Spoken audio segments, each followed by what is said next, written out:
أعوذ بالله من الشيطان الرجيم. بسم الله الرحمن الرحيم. إن الذين يبايعونك إنما يبايعون الله يد الله فوق أيديهم فمن نكث فإنما ينكث على نفسه ومن أوفى بما عاهد عليه الله فسيؤتيه أجرا عظيما. سيقول لك المخلفون من الأعراب شغلتنا أموالنا وأهلنا فاستغفر لنا يقولون بألسنتهم ما ليس في قلوبهم قل فمن يملك لكم من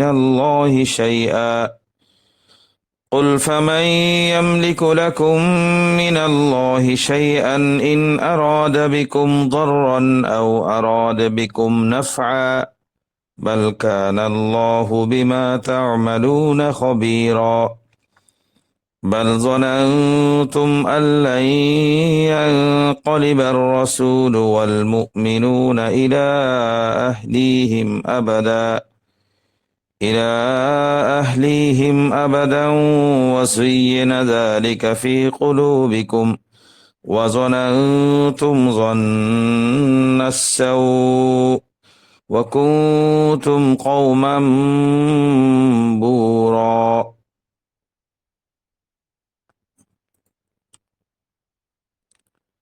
رب زدني علما رب زدني علما رب زدني علما رب اشرح لي صدري ويسر لي أمري واحلل عقدة من لساني يفقه قولي واجعل لي وزيرا من أهلي رب يسر ولا تعسر وتمم بالخير سبحانك لا علم لنا إلا ما علمتنا إنك أنت العليم الحكيم. اللهم صل على محمد وعلى آل محمد كما صليت على إبراهيم وعلى آل إبراهيم إنك حميد مجيد.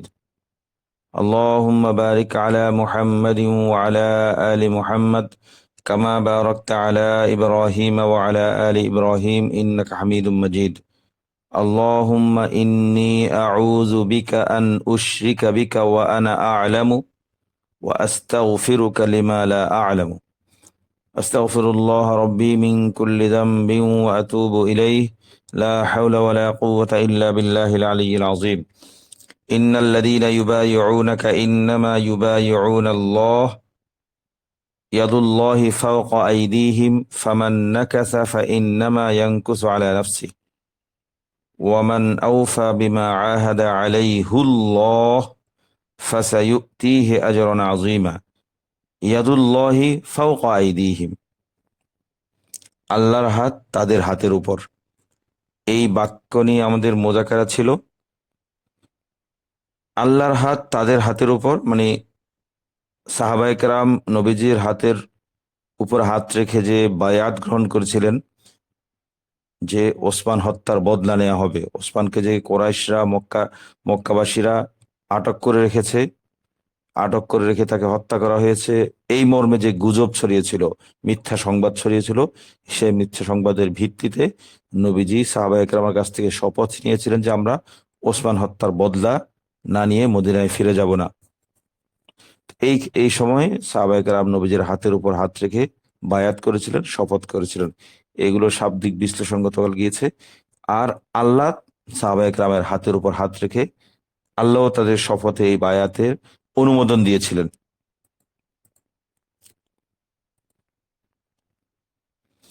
এখন ইয়াদুল্লাহি ফাওকা আইদিহিম, আল্লাহর হাত তাদের হাতের উপর, এই বাক্য নিয়ে ওলামায়ে কেরামের মধ্যে, উম্মার মধ্যে এই ব্যাখ্যায় ইয়াদুন হাত, আল্লাহর হাত ইত্যাদি বিষয়গুলোর ব্যাখ্যায় ওলামায়ে কেরামের মধ্যে কিছুটা মত পার্থক্য দেখা দিয়েছে। এটা মূলত কোরআন কারিমের আয়াতের প্রকার ভেদ থেকে এই ইখতিলাফ বা মতভিন্নতার উদ্ভব ঘটেছে।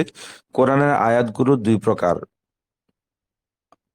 নস, শরীয়তের নস মানে হলো টেক্সট, শরীয়তের টেক্সট দুইটা, কোরআন এবং সুন্নাহ নবীজের হাদিস। এই টেক্সটগুলো বিশেষ করে কোরআন আয়াতগুলো দুই প্রকার। এগারো হলো আয়া আল মুহকাম, এক প্রকার আয়াত। আরেক প্রকার আয়াত হলো আল মুতাশাবিহ, যে আয়াতের অর্থ স্পষ্টভাবে বোঝা যায় সে আয়াতকে বলা হয় আয়াতুম মুহকামাত।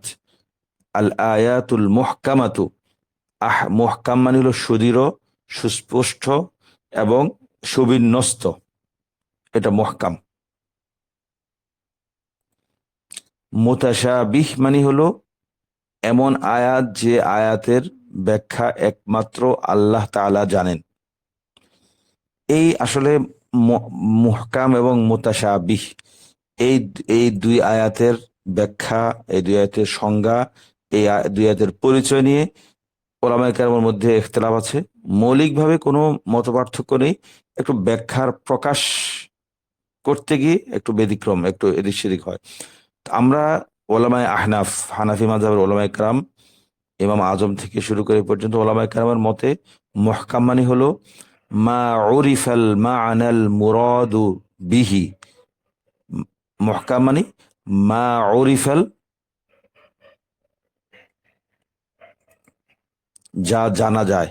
কি জানা যায়? যে আয়াতের আল মা'নাল মুরাদ, উদ্দিষ্ট অর্থটা, মিনহু, সে আয়াত থেকে, সে বাক্য থেকে যে অর্থটা উদ্দেশ্য করা হবে, যে অর্থটা নির্ণয় করা হবে, সেটা জানা যায়, সেটা স্পষ্টভাবে বোঝা যায়। আর মুতাশাবিহ কাকে বলা হয়? যেটা বলা হয় মা ইস্তাসারাল্লাহু তাআলা বিইলমিহি, যে আয়াতের অর্থ তাফসীরের মূল অর্থটা একমাত্র আল্লাহ তাআলা নিজের জন্য একান্তভাবে রেখে দিয়েছেন। এটার অর্থটা আল্লাহ তাআলা কাউকে জানতে দেননি, জানাননি। এমন আয়াত, যে আয়াতগুলোর সুস্পষ্ট অর্থ আমরা জানতে পারি না, একমাত্র আল্লাহ তাআলাই জানেন, সে আয়াতের অর্থ, সে আয়াতগুলোকে বলা হয় আল আয়াতুল মুতাশাবিহাতু। যেমন যালিকাল কিতাব লা রাইবা ফীহ, এটা হলো এমন কিতাব যাতে কোনো সন্দেহ নেই, এটা আয়াতে মুহকাম। এটা অর্থ আমরা বুঝতে পারি, এখানে কোনো অস্পষ্ট কিছু নেই। কিন্তু আল্লাহ তাআলা কিয়ামত সংঘটিত হওয়ার কথা বলেছেন, কিয়ামুস সাআ, আল হুরুফুল মুকাত্তাআত, আলিফ লাম মিম, এই তিনটে হরফের অর্থ কি আমরা জানি না, এটা আয়াতে মুতাশাবিহাতের অন্তর্ভুক্ত। এছাড়াও কিছু বাক্য আছে যেগুলোর অর্থ আসলে নির্ণয় করা, বোঝা সম্ভব। যেমন আর রহমানু আলাল আরশি ইস্তাওয়া, এখানে আল্লাহ রহমান রহিম আরশের উপর ইস্তেওয়া করেছেন। এই ইস্তেওয়া মানে কি? এটাকে ওলামায়ে আহনাফ, বিশেষ করে ওলামা আহনাফ বলতে চার মাযহাবে এটাকে আয়াতে মুতাশাবিহাতের অন্তর্ভুক্ত মনে করেন। তো আয়াতে মুতাশাবিহাতের ব্যাখ্যায় গিয়ে একটু সামান্য ব্যতিক্রম হয়ে যায়। তো আরেকটা যেমন কুল্লু শাইইন হালিকুন ইল্লা ওয়াজহা, সবকিছু ধ্বংস হয়ে যাবে একমাত্র ইল্লা ওয়াজহা, আল্লাহর চেহারা। আল্লাহ চেহারা মানে এখানে চেহারা অর্থ কি? এমনি সাধারণত অর্থ করা হয় আল্লাহর সত্তা।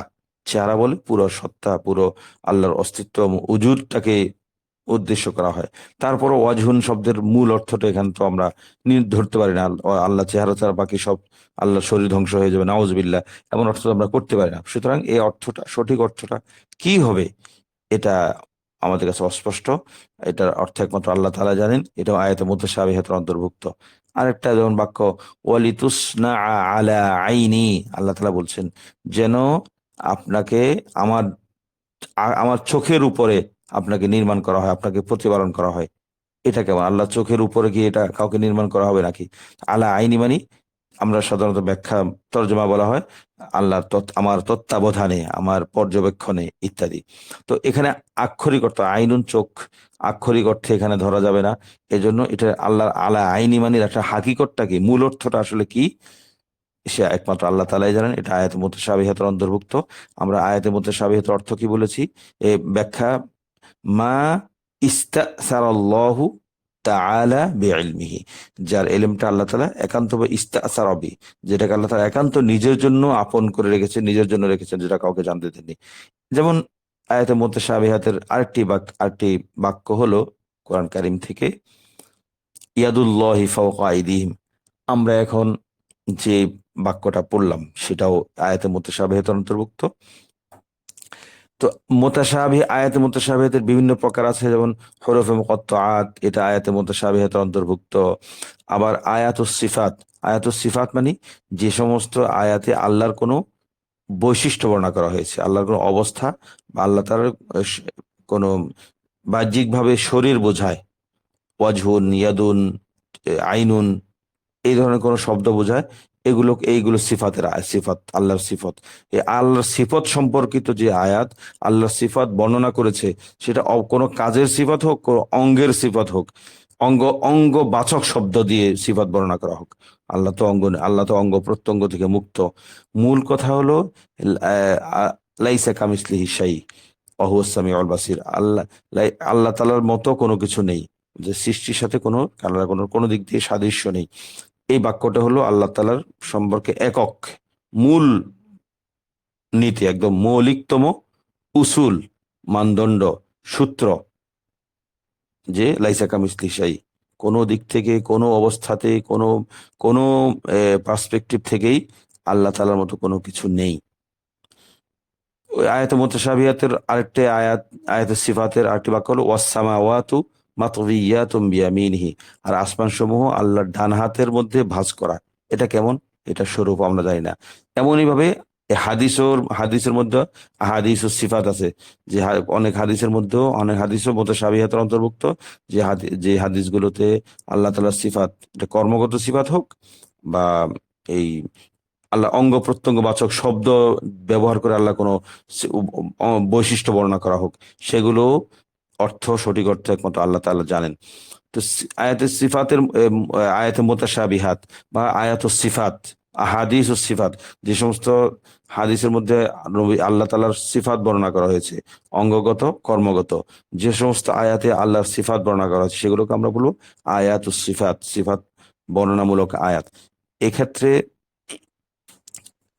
আমরা এই আয়াতগুলোর ক্ষেত্রে, এই বাক্যগুলোর ক্ষেত্রে, হাদিসগুলোর ক্ষেত্রে আমরা কি অবস্থান নিব? আমাদের অবস্থানটা কি হবে?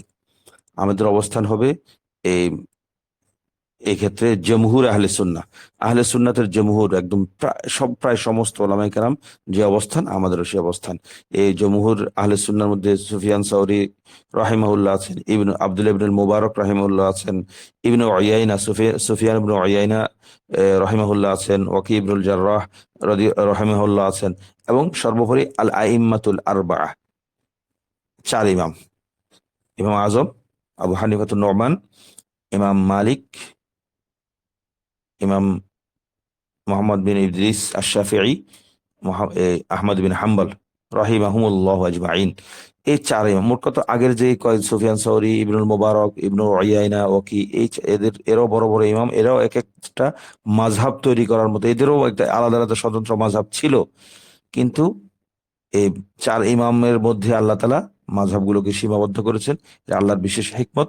তো চার ইমাম যে অবস্থান নেন, সে অবস্থানটাই সমস্ত সালাফ, এর আগের যত এই সাহাবায়ে কেরাম এবং এর আগে যত তাবেঈন আছেন, সমস্ত তাবেঈন এবং সমস্ত সাহাবায়ে কেরামের এলেম, তাদের মতামত, তাদের আমল, হাদিসের ব্যাখ্যা, কোরআনের ব্যাখ্যা, এই চার ইমামের মধ্যে এসে সীমাবদ্ধ হয়েছে।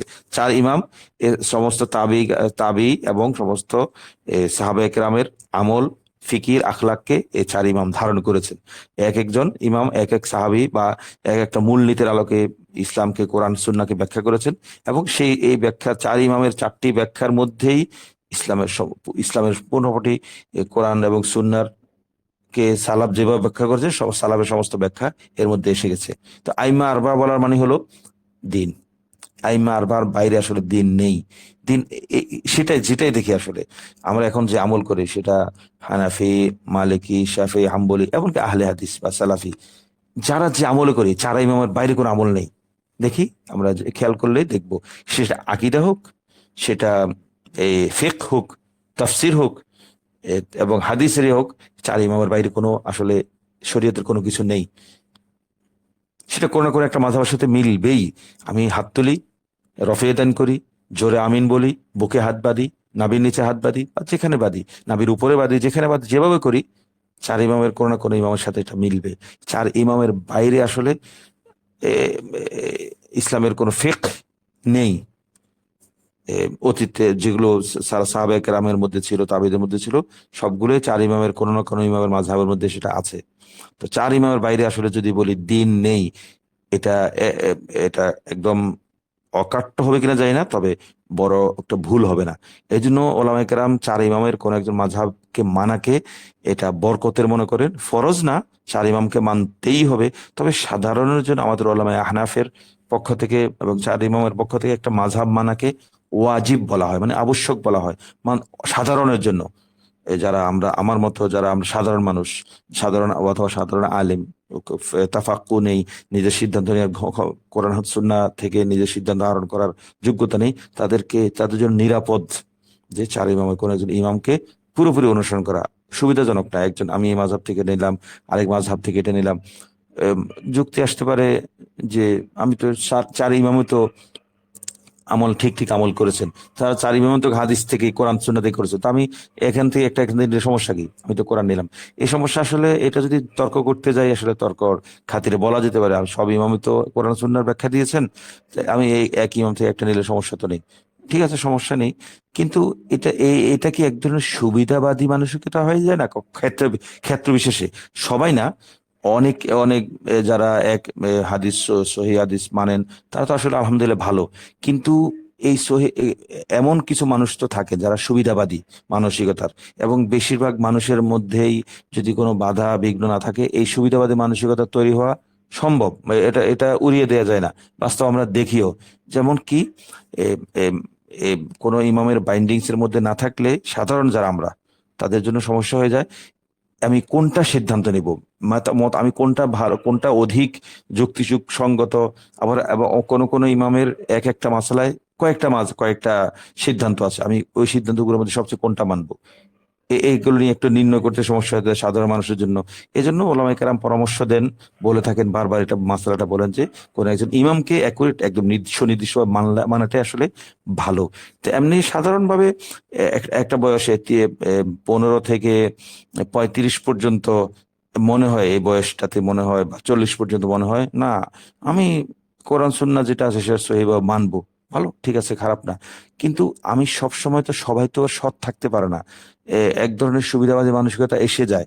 তো তখন ক্ষেত্র বিশেষে একটু সমস্যা দেখা দেয়। তো সামষ্টিক ভাবে উম্মাহকে একটা নির্দিষ্ট শৃঙ্খলার মধ্যে রাখার জন্য মূলত ওলামায়ে কেরাম একজন সুনির্দিষ্ট একজন ইমাম মানে মাযহাব, আসলে চার ইমাম মানে চার মাযহাব মানে হলো চার ইমাম মেরে একদম শতভাগ মাযহাব এমন না।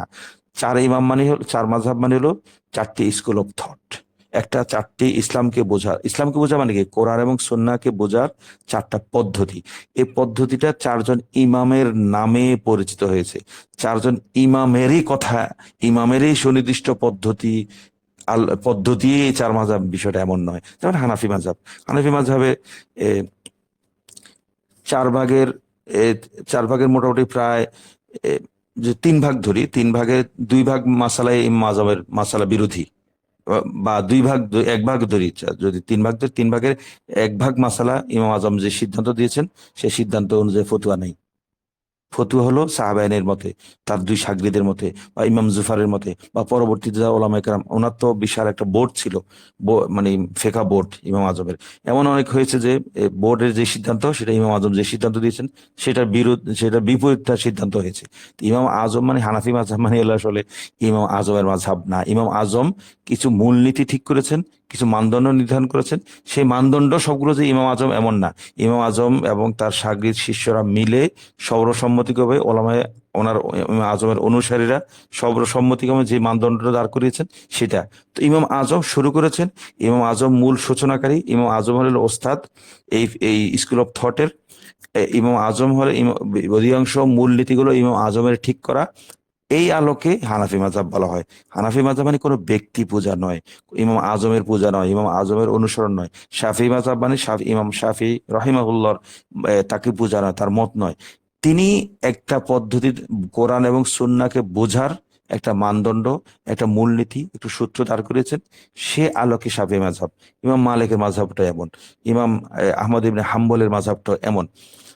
এক্ষেত্রে আমরা একটা বিষয় আগে একবার বলেছি, আবারও বলতে পারি আজকে এই আলোকে, যে চার মাযহাব এর বৈশিষ্ট্যটা হলো ইমাম আজম ইনি সবার চেয়ে বড়, বয়সে বড়, তিনি তাবেঈ বটে, সাহাবিকে দেখেছেন। আর কোনো বাকি তিন ইমামের কেউ সাহাবিকে দেখেননি সরাসরি, সেই হিসাবে ইমাম আজমকে তাবেঈ বলা হয়, একমাত্র তাবেঈ ইমাম। তো ইনার মাযহাবের মূল নির্যাস যদি এক কথা বলতে চাইলে, ইমাম আজমের মাযহাব হলো, ইমাম আজম মানে হানাফি মাযহাব, এখানে হানাফি মাযহাবের সবকিছু ইমাম আজমের মতেই হয়েছে এমন না। ইমাম আজমের ও তার ছাত্ররা তার কিছু মূলনীতির আলোকে যেই মাযহাব দাঁড় করেছেন, ইমাম আজম এবং ইমাম আজমের শিষ্য পরবর্তী উলামায়ে কেরামের সবার সম্মিলিত প্রয়াসে এবং ইমাম আজমের মূল ভূমিকায় যে মাযহাব দাঁড়িয়েছে সেটা ইমাম হানাফি মাযহাব বলা হয়। এই মাযহাবের বৈশিষ্ট্য হলো, তারা একটা মাসালার ক্ষেত্রে মাসালা বের করার জন্য, একটা ফিকহের সিদ্ধান্ত দেওয়ার জন্য প্রথমে দেখেন কোরআনে কি আছে এই বিষয়ে, কোরআনের এই বিষয়ে কি কি আয়াত আছে সবগুলো দেখেন। এরপর এই বিষয়ে সুন্নাতে কি কি আছে, হাদিসের, রসুলের কথা এবং কাজ, সাহাবায়ে কেরামের কথা এবং কাজ, বিশেষ করে এই খোলাফায়ে রাশিদিন, চার চার ইমামের, চার খলিফার কি কি সিদ্ধান্ত আছে এই বিষয়ে সবগুলো দেখেন। তাবেঈরা এই বিষয়ে সাহাবায়ে কেরাম থেকে কি আমল শিখেছেন, কি আমল করেছেন সেটা দেখেন। তো একটা মাসালার জন্য কোরআনের সমস্ত এই বিষয় সংশ্লিষ্ট সমস্ত আয়াত এবং এই আয়াতগুলোর ব্যাখ্যায় রসুল কি বলেছেন, অথবা এই আয়াত না থাকলে, এই বিষয়ে আয়াত না থাকলে হাদিসে কি কি আছে সমস্ত হাদিস, এই সংশ্লিষ্ট হাদিসগুলো জমা করেন। জমা করে এরপর কোরআন যদি সুস্পষ্ট থাকে তাহলে হাদিসের দিকে না গিয়ে কোরআন থেকে সিদ্ধান্ত দিয়ে দেন। আর যদি কোরআনে না থাকে, হাদিসে থাকে, তাহলে দেখেন এটা যিনি বর্ণনা করেছেন এই হাদিস, এ কয়েক রকম হাদিস আছে কিনা, কখনো দেখা যায় রসুল হাত তুলেছে, কখনো হাত তুলেননি। তো এই দেখেন এটা দুই রকম আমল আছে কিনা, দুই রকম আমল থাকলে তখন সিদ্ধান্ত নেওয়ার ক্ষেত্রে দেখেন যে কোন এই যিনি বর্ণনা করেছেন এই হাদিসটা, এই হাদিসটা বর্ণনাকারী নিজে আমল করেছেন কিনা। তিনি তো রফায়েদের হাদিস বলেছেন, কিন্তু তিনি আমল করেছেন কিনা। যদি তিনি নিজে আমল না করেন তাহলে তিনি তার বর্ণনা, তার হাদিস সহি হলেও তিনি তার থেকে আমরা এই ওলামায়ে আহনাফ হাদিসটা গ্রহণ করেন না। গ্রহণ করেন না মানে যেহেতু তিনি নিজে আমল করেননি। হ্যাঁ, রসুল রসুল থেকে আমলটা স্বীকৃত, এটা এটা মেনে নেন, কিন্তু আমলটা করার ক্ষেত্রে তিনি নিজে বর্ণনা করেছেন, নিজে আমল করেননি, তার মানে হলো ব্যতিক্রম কিছু তিনি করেছেন এবং ব্যতিক্রম কোনো আমল তিনি রসুল কাছ থেকে শিখেছেন, সেটা দেখেন। আবার আমল নির্ণয়ের ক্ষেত্রে, ফিকহ ফতোয়া দেওয়ার ক্ষেত্রে আরেকটা বিষয় খেয়াল করেন যে রসুল দুই রকম আমল, রসুল হাত তুলেছেন, হাত তোলেননি। এখন কথার কথা আর কি, তো দেখেন যে কোন হাদিসটা আগে, এই হাত তোলার হাদিসটা, হাত রফেদের হাদিসটা আগে নাকি পরে, এভাবে বিশেষ কিছু মানদণ্ড নির্ধারণ করেন, এই মানদণ্ডের আলোকে ফতোয়াটা দেন। তো হানাফি মাযহাবের দৃষ্টি হলো এই সমস্ত কোরআন সুন্নাহর সবকিছু মিলিয়ে, সাহাবায়ে কেরামের আমল মিলিয়ে, তাবেঈদের ব্যাখ্যা মিলিয়ে পুরো বিষয় সামনে রেখে একটা সিদ্ধান্ত দেন কোন একটা মাসালায়। এটা হলো হানাফি মাযহাবের মূল বৈশিষ্ট্য। মালিক, তারপর বয়সের দিক থেকে 2 নম্বর থাকেন ইমাম মালিক। ইমাম মালিকের মাযহাব কি? ইমাম মালিকের মাযহাব হলো তিনি কোরআন সুন্নাহ দেখেন, সবকিছু দেখেন, কিন্তু সিদ্ধান্ত নেওয়ার সময় দেখেন যে আহলে মদিনার আমলটা কি, মদিনাবাসীর আমলটা কি, কোরআন সুন্নাহ সবকিছু যদি দেখেন যে মদিনাবাসীর আমল যেটা, তিনি সেটাই মেনে নেন। এর বিরুদ্ধে যদি সুস্পষ্ট কোরআন সুন্নাহ থাকে তিনি এটা মানেন না, তিনি ওই মদিনাবাসীর আমলটাকে প্রাধান্য দিয়ে এটাই তিনি আমল করেন।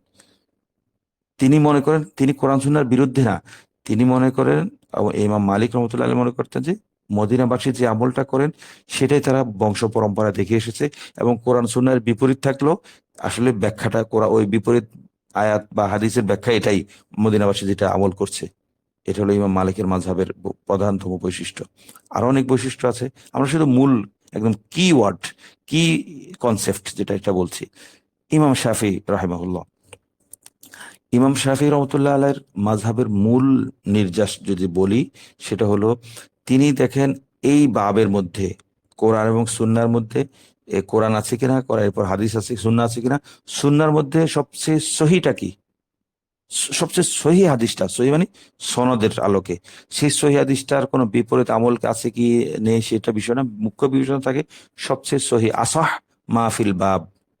এই বাবের মধ্যে, বাব মানে হলো এই অধ্যায়, এই বিষয় সংশ্লিষ্ট, রফেদিয়ান সংশ্লিষ্ট, জোর আমিন বলা সংশ্লিষ্ট হাদিসগুলোর মধ্যে সবচেয়ে সহি হাদিস, সনদের দিক থেকে সহি কোনটা, তিনি সেটার উপর ফতোয়া দেন, এটাই আমল করব।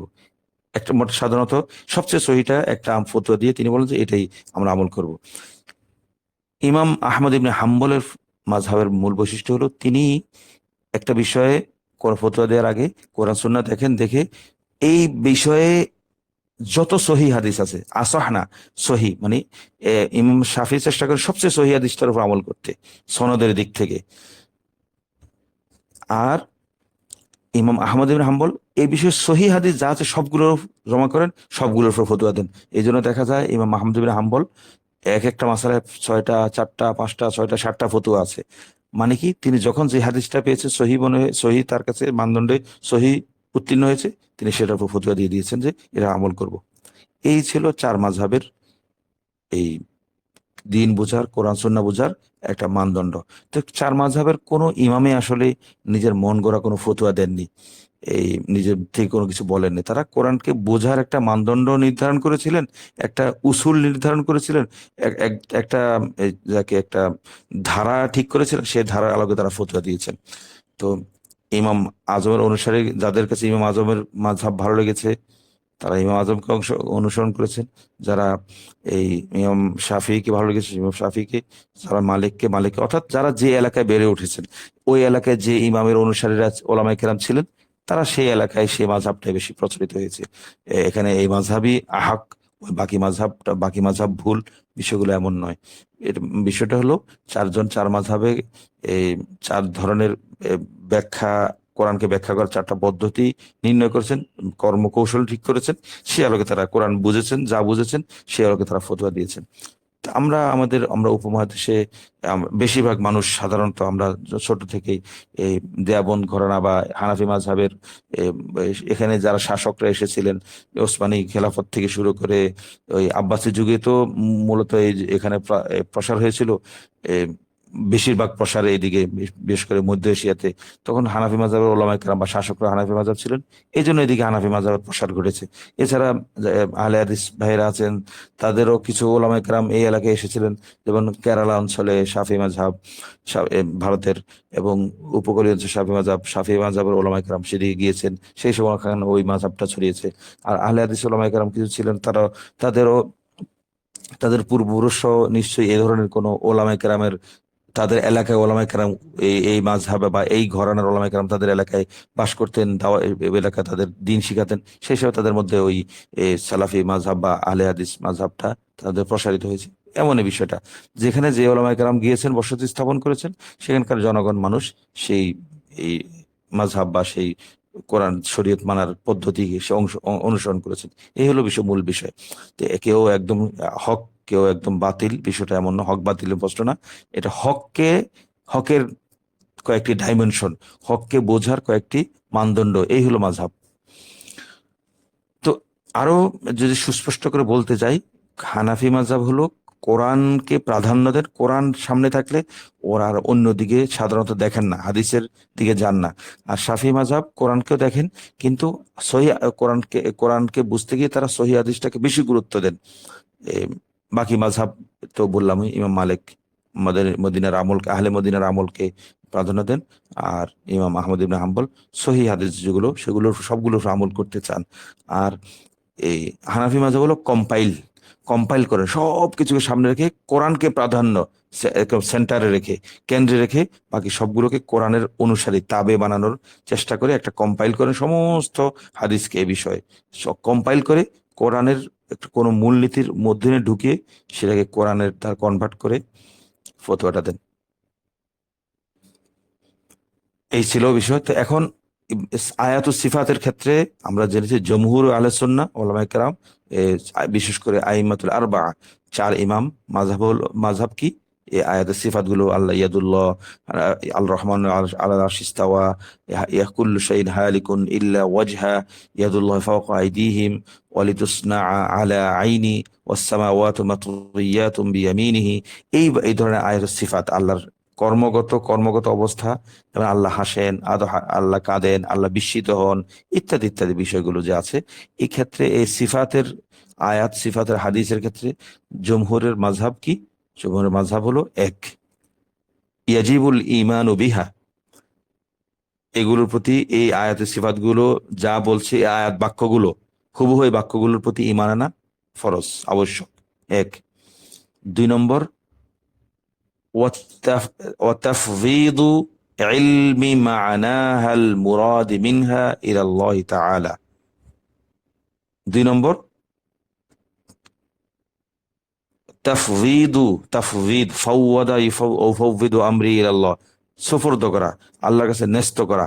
তাফওয়িদু ইলমি মানাহা, সেটার উদ্দিষ্ট, মানাহাল মুরাদু মিনহা, এই বাক্য থেকে, এই আসসামাওয়াতু মাতউইয়াতুম বিয়ামিনিহি আর রহমানু আলা আরশি ইস্তাওয়া, এই বাক্য থেকে সঠিক মূল উদ্দিষ্ট অর্থটা, অর্থের যে এলেম, অর্থটার জ্ঞান, এটার আল্লাহর দিকে সুপর্দ করা। তাফওয়িদু ইলাল্লাহি তাআলা, এটা এই বাক্যটাকে আসলে কি বোঝানো হচ্ছে, অলিদুসনা আলাইনি, সঠিক কোন অর্থটা বোঝানো হচ্ছে একদম সত্যিকার অর্থে, সেটার এলেমটা আল্লাহ দিকে তাফবিজ করে দিয়ে, আল্লাহ আর রহমান আল্লাহ আরশ ইস্তাওয়া, আর আর রহমান আরশের উপর ইস্তেওয়া করেছেন, এই ইস্তেওয়াটা কি আসলে, সেটার এটা অর্থ, মূল অর্থটা আল্লাহর কাছে সুপর্দ করে, এটা অর্থ একমাত্র আল্লাহ তাআলাই ভালো জানেন। এটা হলো তাফবিজ। ফা ওয়াও দদ, সোয়াদ দদ, ফাওয়াদ, তাফবিজ করা, সুপর্দ করা, দুই নম্বর বিষয়। তিন নম্বর বিষয় হলো ওয়াতারকু তাউযিলিহা মা তানজিহিহি তাআলা আন হাকিকতিহা।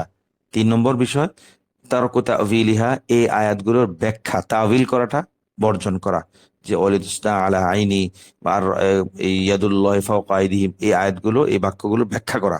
ইয়াদুল মানে আল্লাহর হাত, হাত মানে এইভাবে, ওই হাত কিভাবে আছে না আছে, হাতটা কেমন, এইগুলোর সম্পর্কে কোনো তাবিল, ব্যাখ্যা, বিশ্লেষণে না গিয়ে এটাকে বর্জন, তাবিলটাকে ছেড়ে দেওয়া, তাবিল বর্জন করা। পাশাপাশি শর্তটা কি? শর্ত হলো মা, মা তানজিহিহি তাআলা। তানজিহ মানে হলো এ আল্লাহ তালাকে তানজিহ মনে করা, পবিত্র মনে করা, আন হাকিকতিহা, এই ইয়াদুল্লাহি, আর আরশের উপর আল্লাহ ইস্তেওয়া করেছেন। ইস্তেওয়া মানে হলো সমাসীন হওয়া, বসা একদম, আল্লাহ আরশে বসেছেন, এমন অনেক বই তো লেখা হয়েছে না, এই ধরনের একদম হাকিকি অর্থ ধারণ করা থেকে আল্লাহকে তানজিহ করা, পবিত্র মনে করা। তো তিন নম্বর কাজ তর্ক তাবিলিহা, এগুলো তাবিল করাটা, আল্লাহর যে সিফাতের আয়াত, সিফাতের হাদিসগুলোর মধ্যে কোনো ধরনের তাবিল না করা। পাশাপাশি ওয়াতানজিহিহি তাআলা আন হাকিকতিহি, যে আয়াতের সিফাতে যে আল্লাহ সম্পর্কে যে শব্দটা, বাক্যটা বলা হয়েছে, ওয়ালি আলা আইনি, আল্লাহর আমার চোখের উপরে, এই আইন শব্দ, ইয়াদ শব্দের হাকিকি অর্থগুলো থেকে আল্লাহকে পবিত্র মনে করা। হাকি, আইন মানে চোখ, ইয়াদ মানে হাত, এইভাবে এগুলোকে এই হাকিকত থেকে বাস্তব অর্থ, আক্ষরিক অর্থ যেগুলো, সেগুলোকে আল্লাহকে তানজিহ মনে করা। কেন তানজিহ মনে করবে? এই জন্য লি লি ইস্তিহালাতি মুশাবাহাতিহি তাআলা লিল হাওয়াদিসি, এগুলোকে তানজিহ মনে করব এই জন্য যে হাওয়াদিস, হাওয়াদিস মানে হলো এ, নশ্বর, যেগুলো সৃষ্টি হয়, ধ্বংস হয়, এমন সৃষ্টি হয়, ধ্বংস হওয়া বস্তুর সাথে আল্লাহ তাআলার সাদৃশ্য করাটাকে অসম্ভব হওয়ার কারণে, আল্লাহ, মূল সূত্র কি, লাইসা কামিসলিহি শাই, আল্লাহর মতো কোনো কিছু নেই, কোনো কিছু আল্লাহর মতো হওয়া সম্ভব নয়।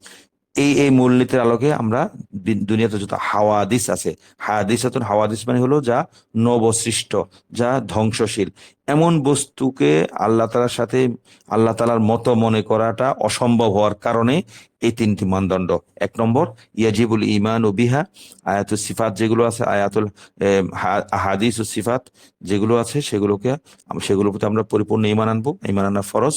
দুই নম্বর, তাফওয়িদু, সুফর্দ করা, তাফওয়িদু ইলমি মানাহাল মুরাদি মিনহা ইলাল্লাহি তাআলা, সেগুলোর থেকে উদ্দিষ্ট অর্থের এলেম, অর্থের জ্ঞানটা আল্লাহর কাছে সুফর্দ করা, এগুলো একমাত্র আল্লাহ তাআলাই ভালো জানেন। তিন, অতারকু তাউযিলিহা, সেগুলো তাবিল, ব্যাখ্যা, বিশ্লেষণকে বর্জন করা। কিসের সাথে বর্জন করা হয়? এই নিয়তে, এই দৃষ্টিভঙ্গিতে যে মা তানজিহিহি তাআলা, আল্লাহ তাআলাকে পবিত্র মনে করা, পবিত্র ঘোষণা করা, আন হাকিকতিহা, এই শব্দ ইয়াদুন, আইনুন, ওয়াজহুন, এইগুলোর হাকিকি অর্থ থেকে আল্লাহ তাআলাকে পবিত্র করার মাধ্যমে, পবিত্র মনে করার মাধ্যমে, পবিত্র ঘোষণা করার মাধ্যমে এই আয়াত, এই বাক্য শব্দগুলোর ব্যাখ্যা, বিশ্লেষণ, তাবিল বর্জন করা। এই এই হলো জমহুরে আহলে সুন্নাহ, বিশেষ করে আল আইম্মাতুল আরবাআ, যে পুরো উম্মার এলেম যেখানে এসে, যে চার ইমামের মধ্যে, চার ইমাম মানে আমরা বারবার ভুল, আবার বারবার বলা এই জন্য যে অনেকে চার ইমাম মানে একদম আক্ষরিক অর্থে চারজন ব্যক্তি, ইমাম আজম, মালিক, শাফি, হাম্বলি, এদেরকে মনে করে না, এই চার ব্যক্তিকে ঘিরে যে স্কুল অফ থট গড়ে উঠেছে, সেটাই সেটাই, চার মাযহাব, আর চার ইমাম। চার ইমাম মানে কোনো কোনো সুনির্দিষ্ট, আমরা আসলে ফিগার বলি না, ফিগারকে ঘিরে ফিগারের কিছু মূলনীতির আলোকে মাযহাবটা গড়ে উঠেছে, কিন্তু ওই ফিগারটাই মূল নয়। ওই ফিগারকে আল্লাহ তাআলা বিশেষ মকবুলিয়ত, গ্রহণযোগ্য দান করেছেন বলে তাদের নামে মাযহাবগুলো দাঁড়িয়েছে। মূলত তারা ব্যক্তির কোনো চিন্তাকে আসলে অনুসরণ করা হয় না, ব্যক্তিকে ঘিরে যে চিন্তাটা গড়ে উঠেছে সেই মূলত সেই স্কুল অফ থটটা। এই ছিল আয়াতের সিফাত সম্পর্কে আমাদের অবস্থান বলতে আমরা যারা দেওবন্দ ঘরানায়, দারুল উলুম দেওবন্দ ঘরানার পড়াশোনা করি, হানাফি মাযহাব, জমহুর আহলে হানাফি মাযহাব অনুসরণ করি, যারা মাতুরিদি মাযহাব অনুসরণ করি, তাদের এইটা হলো আয়াতুস সিফাত এবং হাদিসুস সিফাত সম্পর্কে অবস্থান। আমার ব্যাখ্যা কথায় ভুল হতে পারে এবং এটা মাতুরি মাযহাবের বিপরীত হয়ে যেতে পারে। তো কেউ ভুল হলে ওলামায়ে হানাফ এবং ওলামায়ে দেওবন্দ এবং ওলামায়ে মাতুরিদিদের বিপরীত, আমার বক্তব্যের বিপরীত হলে ধরিয়ে দিলে আমি সে সংশোধন করে নেব। আমার বিশেষ করে আমি কোনো, বা আমরা আমাদের এই সমস্ত যারা আছে তারা কোনো অভিজ্ঞ কোনো আলেম নন। আমরা যারা আছি আমরা সাধারণ মানের আলেম, সাধারণ যোগ্যতার আলেম। সুতরাং আমাদের বোঝার ক্ষেত্রে, ব্যাখ্যার ক্ষেত্রে, প্রকাশের ক্ষেত্রে ভুল হয়ে যেতে পারে, ধরিয়ে দিলে সাথে সাথে মেনে নেব। হ্যাঁ, এর বিপরীতে যদি অন্য কোনো মাযহাব যারা মানেন, সেটা ওলামায়ে কেরাম যদি হক বলেন সেটা হক, সে সালাফি হোক, সালাফি আকিদা হোক, আসারি আকিদা হোক, যে আকিদা হোক, সেটা আসলে সমস্ত যে আকিদা, মৌলিকভাবে আকিদাগুলো, ইমাম আহমদ হাম্বলকে ঘিরে একটা আকিদার কথা আছে, আসারি সালাফি আকিদা, মৌলিকভাবে যেগুলো ব্যতিক্রম ছাড়া, কিছু তো ব্যতিক্রম বেশি গোলু করে ফেলেন, আল্লাহকে একদম আরশের মধ্যে নাউজুবিল্লাহ নাউজুবিল্লাহ নাউজুবিল্লাহ, আল্লাহকে আরশে একদম বসিয়ে ছাড়েন, আক্ষরিক অর্থে বসিয়ে দেন, নাউজুবিল্লাহ। এটা তো খুবই বাড়াবাড়ি, এটাকে চরম ভ্রান্তি। এরকম না, যারা ইনসাফ সম্পন্ন সালাফি আকিদার এবং আশারি মাতুরিদি আকিদার, সবাই জমহুর, মূলত কোনো পার্থক্য নেই। ব্যাখ্যার মধ্যে শব্দের ব্যাখ্যা একটু পার্থক্য, মৌলিকভাবে কোনো ব্যাখ্যা আসলে পার্থক্য নেই। তো সেই হিসাবে আমরা মৌলিকভাবে সব সে সালাফি বলি, মাতুরিদি আশারি বলি, সব মাযহাব মূল কথাটা এক। কিন্তু যদি ব্যতিক্রম থাকে সেটা ভিন্ন কথা। আবার মাতুরিদি আকীদার মধ্যেও অনেকে ব্যতিক্রম, জমহুরের খেলাফ কিছু ব্যাখ্যা করেন, আল্লাহকে একদম সব জায়গায়, একদম মাঠে ঘাটে সব জায়গায় আল্লাহকে শারীরিকভাবে, জাতিভাবে অস্তিত্ব আছে বলে মনে করেন। এটা মাতুরিদি মাযহাবের মূল মাযহাব নয়। আবার অনেক ওয়াহদাতুল উজুদের ভুল ব্যাখ্যা করে। আমরা ওলামায়ে দেওবন্দরা ওয়াহদাতুল উজুদে বিশ্বাস, মানে আল্লাহ তাআলা সব জায়গায় সৃষ্টির মধ্যে বিলেন, একদম লীন হয়ে গেছে, সব সৃষ্টির মধ্যে আল্লাহ আছে, আল্লাহ সবার মধ্যে আছে। এটা আসলে না বোঝার কারণে, আহ, না বোঝার কারণে বলতে ওরা আসলে ওনারা বিভ্রান্ত হন। কেউ কেউ এই মাযহাব অনুসরণ করেন মাতুরিদি মাযহাবের নাম নিয়ে, ওলামায়ে দেওবন্দের নাম নিয়ে, কিন্তু ওলামায়ে দেওবন্দের এটা মূল মাসলাক না।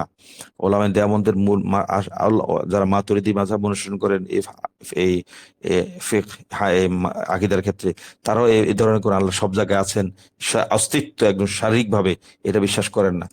আবার অনেকে অনেকে প্রশ্ন তুলেন যে মাযহাব হানাফি, আকীদা মাতুরিদি, আসলে এই ধরনের প্রশ্নগুলো আসলে বোকামিপূর্ণ প্রশ্ন। ইমাম মাতুরিদি যিনি ছিলেন, উনি ওনার কিতাবুত তাওহীদের শুরুতে লিখেছেন, আমি এই মাযহাব ইমাম আজম এবং সাহেবানের মাযহাবের উপর এই কিতাব লিখেছি। আমি ওনার ব্যাখ্যাগুলো, ওনাদের মাযহাব ব্যাখ্যা করেছি। ইমাম তহাবী রহিমাহুল্লাহ তিনি বলেছেন যে আমরা ইমাম তহাবীকে মানি আমাদের ইমাম হিসাবে। তিনিও ইমাম আজম এবং ইমাম সাহেবানের মাযহাব অনুসারে তিনি আকীদাত তহাবী লিখেছেন। আমাদের মাতুরিদিও তো, মাতুরিদির নামে তাহলে মাতুরিদি আকীদা বলে আসলে মূলত কিছু নেই। ইনি হানাফি আকীদায় ইমাম আজমের আকীদাটাই তিনি ব্যাখ্যা করেছেন। তো তবে ফিকহের ক্ষেত্রে যেমন আমরা ইমাম আজমের অনেক মাসালাকে, অনেক সিদ্ধান্তকে পাশ কাটিয়ে সাহাবেরা সিদ্ধান্ত দিয়েছেন। আকীদার ক্ষেত্রে দুই একটা ক্ষেত্রে ব্যতিক্রম হতে পারে। তো মাতুরিদিও ইমাম আবুল মনসুর মাতুরিদি রহমতুল্লাহ আলাইহি নামে আকীদাটা কেন হলো? আসলে এটা হানাফি আকীদা। আমরা ফিকহেও হানাফি, আকীদাতেও হানাফি। তো ইমাম মাতুরিদির কথা কিভাবে আসে মধ্যখানে? মধ্যখানে আসে এজন্য তিনি ইমাম আজমের মাযহাব, ফেকটা তো সবাই আলহামদুলিল্লাহ দাঁড়িয়ে গেছে, ইমাম আজমের সময়টাতেই হানাফি মাযহাব দাঁড়িয়ে গেছে, কিন্তু ইমাম আজমের আকীদার বিষয়টা একদম সুবিন্যস্ত ভাবে দাঁড়ায়নি, কারণ তখন সবার আকীদা এক ছিল। সেক্ষেত্রে আসলে আকীদা সবাই এক ছিলেন তখন, চারু মাযহাব সবাই, চাইমায়ার বা সবাই। সেজন্য আলাদা করে ওই ইমাম আজমের আকীদা কি সেটাকে আলাদা সুনির্দিষ্ট করে ব্যাখ্যা বিশ্লেষণ করার দরকার হয়নি, প্রয়োজন পড়েনি। কিন্তু পরবর্তীতে কিছু আল হাদিস মুহাদ্দিসিনে কেরাম কিছু কিছু ক্ষেত্রে ওই ফেকের ক্ষেত্রে ইমাম আজমের বিরোধিতা, অনেক ক্ষেত্রে তারা বিরোধিতা করেছেন। বাকি তিন ইমামও বিরোধিতা করেছেন। ইমাম ইমাম গাজ্জালী রহমাহুল্লাহ তো ইমাম আজমকে অত্যন্ত কঠিন ভাষায় মানে আক্রমণ করেছেন। আব্দুল কাদের জিলানিও কঠিন ভাষায় আক্রমণ করেছেন, বড় বড় মানুষ আক্রমণ করেছেন। এটা আসলে ভুল বোঝাবুঝির কারণে, কিছু ভুল ব্যাখ্যার কারণে। যেমন ইমাম নববীর মতো, ইমাম নববী রাহিমাহুল্লাহ, তিনি অনেক বড় মানুষ, শাফি মাযহাবের। তিনিও মুসলিম শরীফের ব্যাখ্যার মধ্যে কয়েক জায়গায় ইমাম আজমকে আক্রমণ করেছেন, বলতে পারি আক্রমণ করা ঠিক এইভাবে বলা ঠিক না। তো অথচ এমন একটা মাসালা আক্রমণ করেছে যে ইমাম আজম আসলে বলেননি। তো তার ইমাম নবী থাকতেন দেমাশকে, সিরিয়াতে, ইমাম আজম থাকতেন কুফায়। তো দুইজনের সময়ের পার্থক্য তো অনেক। তো ওনার কাছে কোনো একটা বিষয় ভুল ব্যাখ্যা, ভুল মাসালা গিয়েছে, তিনি ভুল মাসালা ধরে ইমাম আজমকে আক্রমণ করেছেন। তো এই ধরনের অনেক কিছু ইমাম আজম আসলে তার যুগেই তিনি জুলুমের শিকার হয়েছেন ওলামায়ে কেরামের কাছ থেকে। ইমাম আজমকে বুঝতে অনেকের একটু সময় লেগে যায়, এটা হলো সমস্যা, বা এটা ইমাম আজমের বরত্ব। তো ইমাম মাতুরিদি, আসলে আমরা হানাফি মাযহাব যারা মাতুরিদি আকীদা বলেন আর কি, মাতুরিদি আকীদা মানে হানাফি আকীদা। তিনি তো ইমাম আবুল মনসুর মাতুরিদি রহমাতুল্লাহ আলাইহি ইমাম তহাবিকে সামনে রেখে লিখেছেন। ইমাম তহাবি ইমাম সাহিবান এবং ইমাম আজমের মাযহাবকে আকীদাকে সামনে রেখে লিখেছেন। তো ইমাম মাতুরিদির নাম হওয়ার কারণ হলো তিনি এই মাযহাবের আকীদা, ইমাম আজমের আকীদাটাকে একটা এই প্রাতিষ্ঠানিক রূপ দিয়েছেন। তিনি অনেক ফুরুআত, ইমাম আজমের সময় তখন তো অনেক শাখা প্রশাখা, এখন তো আকীদার অনেক খুঁটিনাটি বিষয় নিয়ে মোজাকারা হয়। তখন ইমাম আজমের বা ইমাম আরবার আমলে শুরুর দিকে এত খুঁটিনাটি বিষয় আলোচনা হতো না। এখন যেমন অনেক খুঁটিনাটি খুব সূক্ষ্ম সূক্ষ্ম বিষয় মাসালা বলতে হয়, তখন তো এইসব মাসালার অস্তিত্ব ছিল না, এসব মাসালার প্রয়োজন হয়নি। তো ঠিক তেমনি আকীদার ক্ষেত্রে ইমাম আজমরা কি করতেন, মৌলিক মোটা দাগে আল আল রহমান আল্লাহ ইস্তাওয়া, মোটা দাগে কিছু মাসালা জানতেন, মানতেন। এর বাইরে ওনাদের মাসালার প্রয়োজন হয়নি, এই ধরনের কোনো উল্টাপাল্টা ব্যতিক্রমী কোনো প্রশ্ন আসেনি, সেজন্য তারা অনেক ব্যাখ্যা বিশ্লেষণ জাননি। তো ইমাম মাতুরিদির তো এসেছেন কোথায়, মুতাজিলিদের ধাক্কা, আরো গ্রিস গ্রিক দর্শনের ধাক্কা, এবং ইখওয়ানুস সাফা এদের ধাক্কা, বড় বড় আরো অন্যান্য দার্শনিক, ভারতীয় দর্শন, ফিলোসফি, এই তো নানা দর্শনের গোজামিলের পরে যে একটা অবস্থা, গোজামিল পূর্ণ হয়ে গেছে ইমাম আজম, চার মাযহাবের আকীদা বিভিন্ন। ইমাম আজম এসে কি করেছেন, এই ইমাম আবুল মনসুর মাতুরিদি কি করেছেন, এই গোজামিল গুলো সরিয়ে সবকিছু আরো নতুন নতুন যে অনেক আকীদা নিয়ে, দর্শন নিয়ে, ফিলোসফি নিয়ে, এলমুল কালাম নিয়ে প্রশ্ন এসেছে, ইমাম মাতুরিদি রহমতুল্লাহ আলাইহি কি করেছেন, সবগুলোকে একটু বিন্যস্ত করেছেন, একটা প্রাতিষ্ঠানিক রূপ দিয়েছেন। এজন্য বরকত হিসাবে সম্মান জানাতে গিয়ে আকীদাকে মাতুরিদি আকীদা বলা হয়। মূলত এটা হানাফি আকীদা। যে কেউ পড়লে, একটু ইনসাফের সাথে বিবেচনা করলে, দেখলে ইমাম মাতুরিদির কিতাবটা পড়লে বিষয়টা পরিষ্কার হয়ে যায়। এটা মূলত ওনার প্রতি সম্মান, স্বীকৃতি, কারণ উনি এটার অনেকটা প্রতিষ্ঠাতার মতো, যে মানে তিনি দ্বিতীয় জীবন দান করেছেন ইমাম আজমের আকীদাগত মাসালাগুলোকে। এই হলো বিষয় এখানে। এটা ওনার প্রতি যে ট্রিবিউট, যেটা বলে শ্রদ্ধা, ইমাম মাতুরিদি রহমতুল্লাহ আলাইহির প্রতি আসলে শ্রদ্ধা। তিনি তার আবুল হাসান আশআরী, তিনি তো মুতাজিলিদের বিরুদ্ধে কঠিন অবস্থা নিয়েছেন। তারপরে আবুল মনসুর মাতুরিদি রহমতুল্লাহ আলাইহি এমন ভাবে দাঁড়িয়েছেন, পুরা মুতাজিলি মাযহাবকে শুইয়ে দিয়েছেন রীতিমতো একেবারে। এটা ওনার প্রতি একটা সম্মান ইমাম মাতুরিদি রহমতুল্লাহ আলাইহির প্রতি। এই জন্য মাতুরিদি আকীদা বলা হয় না হয়। যারা ওলামায়ে হানাফ বা ওলামায়ে দেওবন্দ, তারা ফিকহে হানাফি, আকীদাতেও হানাফি। তো অনেকে আবার আল ফিকহুল আকবার থেকে কয়েকটা লাইন দেখিয়ে নিজের মতো ব্যাখ্যা করে বোঝা যায়, তাহলে ইমাম আজমের এই ভাষাটা আমরা মানেন না। মানে না মানে আমরা অবশ্যই মানি।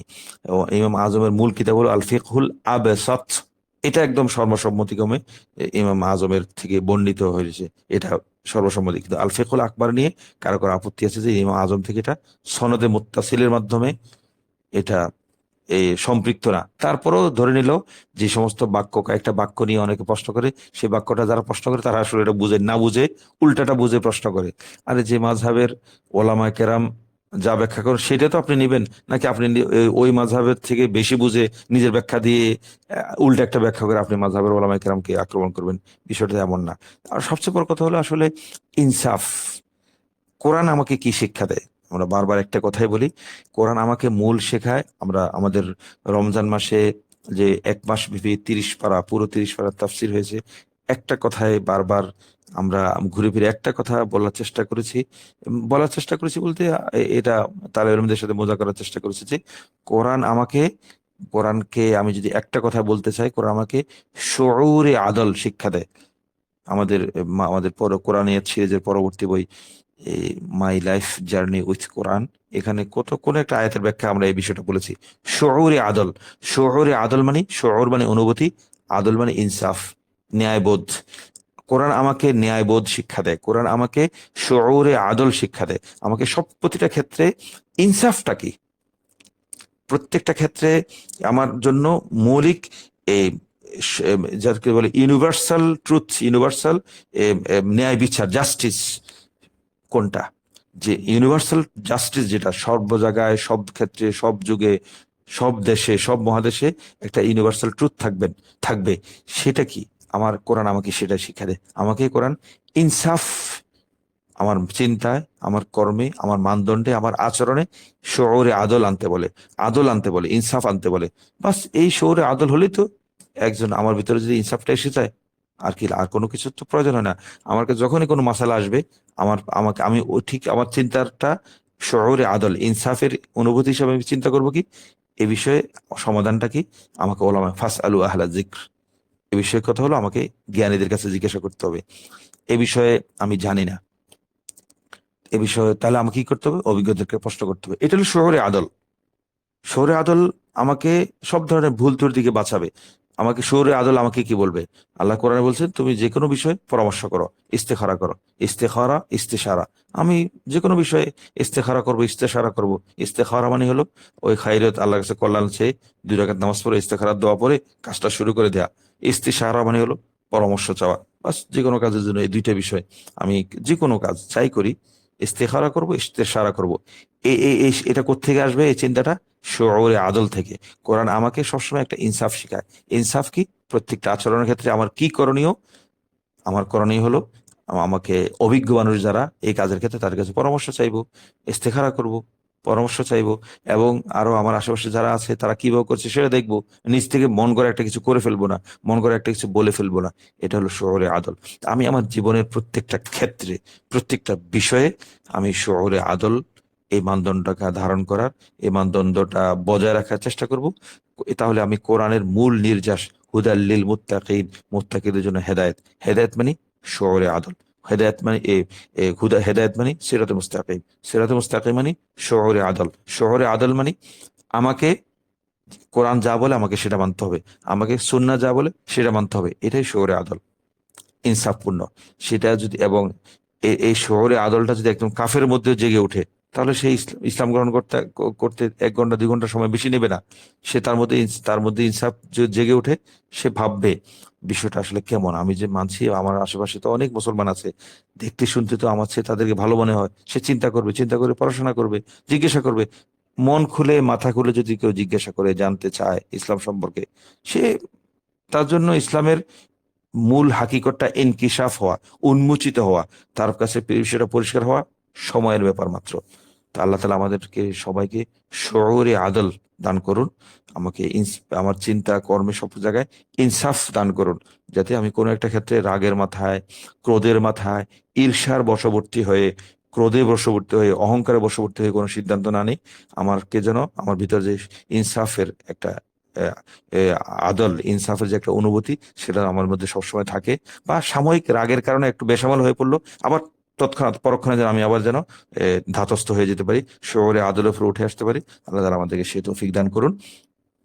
এবং আল্লাহ তালা আমাদের গাজার মা ভাই বোনদেরকে হেফাজত করুন, সমগ্র মাজলুম মুসলমানদেরকে হেফাজত করুন। আল্লাহ তালা যারা গাজার উপর ঝাঁপিয়ে পড়ছে, আক্রমণ করছে, নির্যাতন করছে, তাদেরকে আল্লাহ তালা নিস্তে নাবুদ করে দিন, ধ্বংস করে দিন। এবং তাদের সহযোগী যারা আছে তাদেরকে ধ্বংস করে দিন। এবং আমাদের শত্রু যারা, আমাদের আমাদের বিরুদ্ধে যারা থাকে, আমাদের দেশ এবং আমাদের জাতি, জাতি মানে আমার জাতীয়তাবাদ না, আমরা যারা এই ভূখণ্ডে বাস করি, এই মুসলমান যারা আছি, তা বা সাধারণ মানুষ যারা আছে, তাদের শত্রু যারা, তাদেরকে ক্ষতি যারা করতে চায়, তাদের সব ধরনের পণ্য, তাদের সব ধরনের কোম্পানিকে বর্জন করার, বয়কট করার তৌফিক দান করুন। এবং আমাদেরকে আল্লাহ তাআলা সর্বক্ষেত্রে শুউরে আদল, কোরআনের হেদায়েত করার নূর ধারণ করার তৌফিক দান করুন। এবং আমরা যা কিছু বলছি, যা কিছু বলি, যা কিছু শুনি, সবকিছুকে ইনসাফের সাথে এ, এ, কোনো পক্ষপাত মুক্ত থেকে সেটা মানার, আমল করার তৌফিক দান করুন। আমাদেরকে ইখলাস দান করুন। আমাদেরকে আল্লাহ তাআলা রিয়া মুক্ত আমল দান করুন। আমিন। ওয়া আখিরু দাওয়ানা আলহামদুলিল্লাহি রাব্বিল আলামিন। ওয়া মা আলাইনা ইল্লাল বালাগুল মুবিন।